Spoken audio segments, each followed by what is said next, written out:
What is up today, folks? Today I have a battle against kryson123. He's a great narrator, great battler. Be sure to check him out. I'll leave a link to his channel in the description. So yeah, we started off, we wanted an OU battle, so I bring all OU pokes and he leads off with a Sharpedo, so I'm not really sure what it wants to do, so I just want to go for the T-Bolt, try to take it out.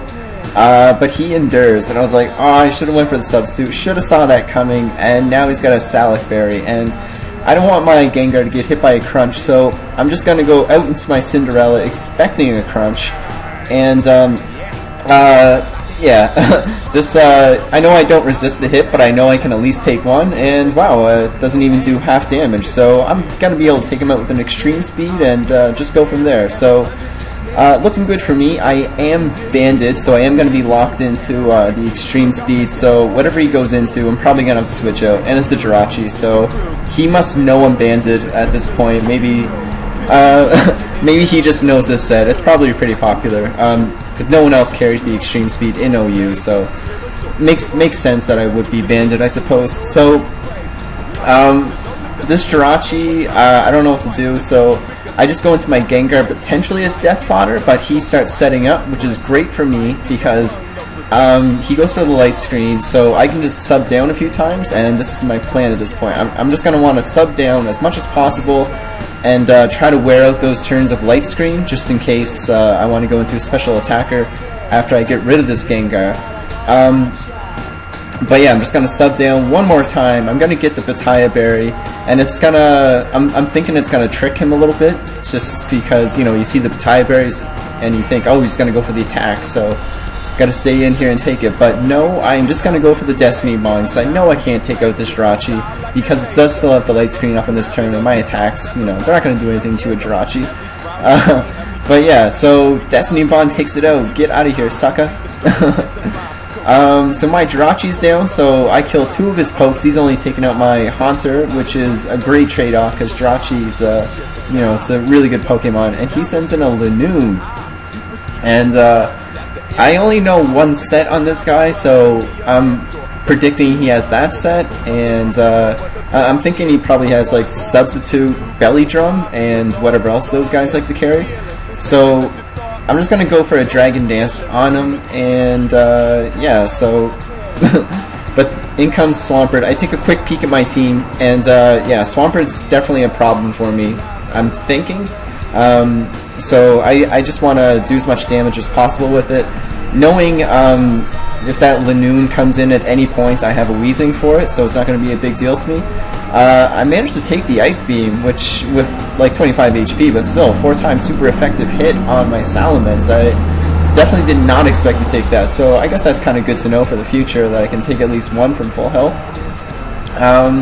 But yeah, in comes the Swampert, here comes my Celebi against Swampert, and I'm thinking I can take it out with a Psychic, so that's what I'm going to go for. And he goes for the Protect, and now this is a tricky situation. Can I take it out with a Psychic? I have no special attack invested, but my base special attack is pretty high anyway, so I'm just going to go for it, see what happens. Wow, and he lives with like, I don't know, he didn't tell me how much, but it doesn't look like much, maybe like 15 HP, and he gets a Freeze Hacks on me, and this is bullshit. Why, oh, this was such bullshit. This is the biggest, this is the stupidest part of the match right here. He gets the freeze on me, and I know he knows that I still have my Arcanine, so I don't want him predicting a Surf on me. And even if I do go into my Arcanine, I don't want to get locked in on anything, just because he does have that Linoone, and he could predict my switching, do some shenanigans with that, or I don't really know else what he has. So I probably should have switched out because I do have the Natural Cure, but I just kept thinking these Ice Beams aren't doing much at all.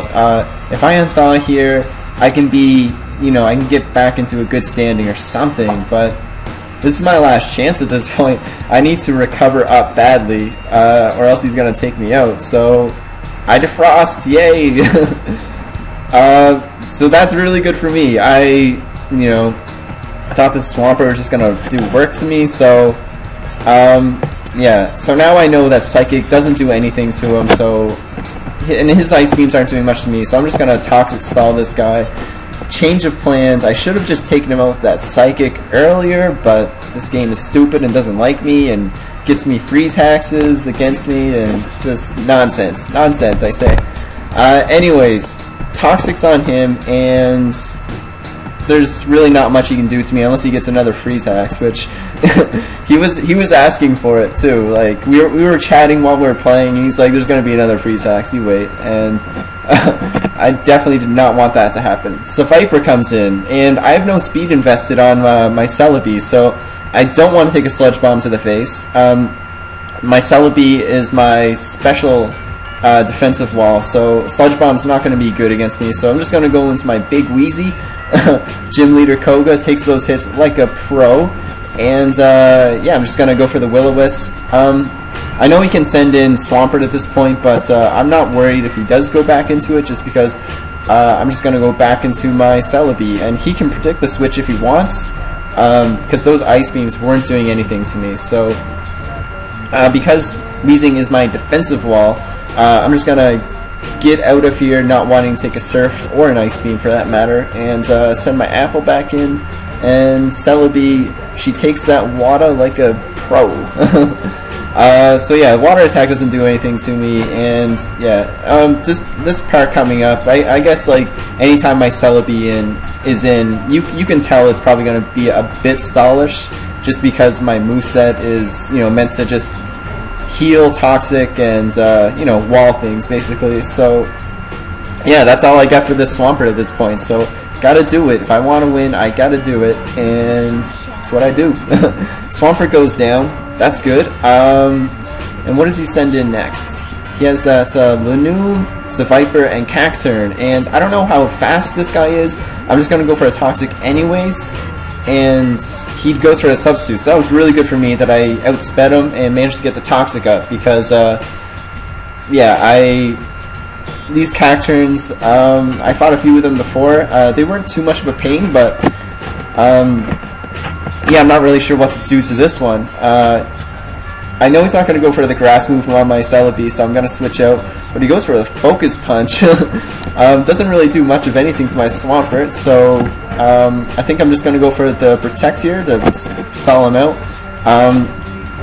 I don't think I end up... He goes for the Leech Seed, so I protect that, and that shows me he doesn't have a grass attacking move, so if I want to, I could probably stay in with this Swampert, but I'm just going to predict him to go for the Leech Seed again, and because I already saw two of his, well, three of his moves, Substitute being one of them, Leech Seed and Focus Punch, my Celebi can resist those two moves, and I'm not sure what his last one is. If it is Ice Punch, though, it's probably not going to do too much damage, just because I am a special wall. So, Focus Punch, I'm not sure how well I'm going to take that. Oh, I take it really well. Okay.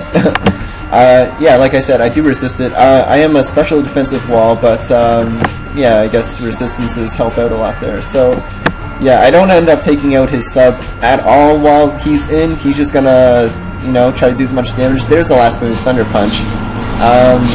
Yeah, so, and he's gonna go down on this turn, I believe. So now he has Seviper and Lanoon, and depending on what he sends in, and this is a Seviper, so even if he kills me with a Sludge Bomb, I'm not worried, just because I'm going to send out my Weezing next, and I just don't want him predicting a Weezing switch, basically. I'm not really sure what these guys can carry, and I end up outspeeding it, which I was a little bit surprised, because I don't have any speed invested in Celebi, so in comes Lanoon, and worried that it's a belly drumming set, I just want to go into my Weezing right away. Yeah, because I am a defensive wall, so if he goes for the belly drum on the first turn or something, I can hopefully take it and go for a Haze, but he doesn't go for it, so I'm just going to go for the Will-O-Wisp, and he subs, so now I know for sure this is a belly drumming set. There's only one move he's going to do in this turn, and I'm positive it's going to be belly drum. So there he goes with the belly drum, and look at him drumming, thinks he's Donkey Kong or something, and I go for the Haze, and that just totally ruins his plan. And yeah, so he just lost half his health for no good reason whatsoever. He goes for a Flail, it's not going to do anything, and he has another Substitute left, which will leave him with 1 HP, but he knows it's, you know, it's pointless at this point. Yeah, I would have went for it anyways. You know, who knows, maybe my Fire Blast would have missed or something, and he potentially could have got an attack off, but either way, that was a great match, Kryson. Had a lot of fun playing you, and we'll have to play again sometime. So, if you watched this video, you know, leave a comment saying what you thought about it, or, you know, do what you do. But, yeah, thanks for watching, and peace out.